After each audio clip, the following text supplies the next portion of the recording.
here today at the Interfaith Food Pantry in Wakefield, Massachusetts, and we're going to be speaking with Maureen and Debbie and some of their staff and what they do here at the food pantry.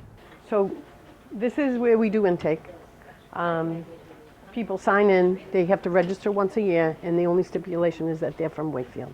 They sit in these chairs and we call them, they have a sign-in sheet, and we call them by their number or their first name, and then we have someone that takes them with a carriage.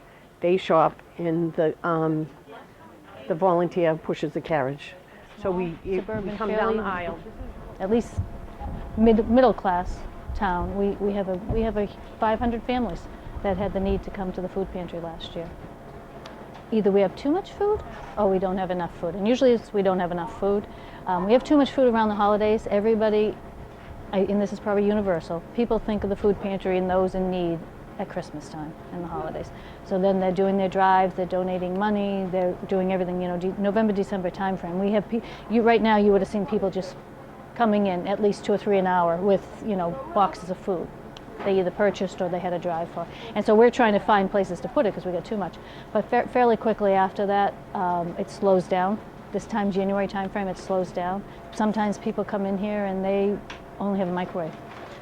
And there's only certain things you can, we try our best to show, well, you can still make broccoli in a microwave, you can steam it up and things like that.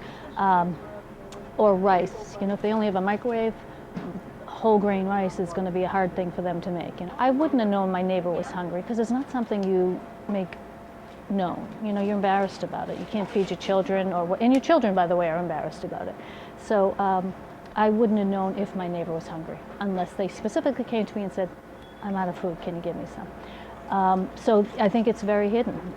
And the fact that we have 500 families, that probably translates to 2,000 people, parents and children and grandparents. It's hard for people to come in here to begin with, never mind to, see kids that, their kids went to school with. So we try to make it as comfortable as possible. And everybody's trained, they're great. Like I have people that have been around for a long time.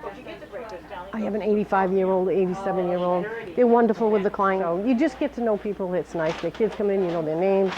It's nice to be able to help people. It's a necessary feature. People fall on hard times despite how hard they work, how frugal they are, how careful they are. Things happen. People lose jobs, they get sick, and they need a helping hand, and there isn't an agency to help them. I'm sure neighbors and friends help, but strangers can help too. We have a website, wifoodpantry.org. It has all our information on it, and it's got ways to donate food, ways to donate money, ways to volunteer, links to fill out volunteer forms. We have a blog that people can sign up and say, I'm interested in volunteering at the food pantry, so then when we have a need, we send it out and we say, hey, we need someone on Saturday to help us wash the floor. Can anybody do it? They'll answer us back. That's all available through our website. Yeah.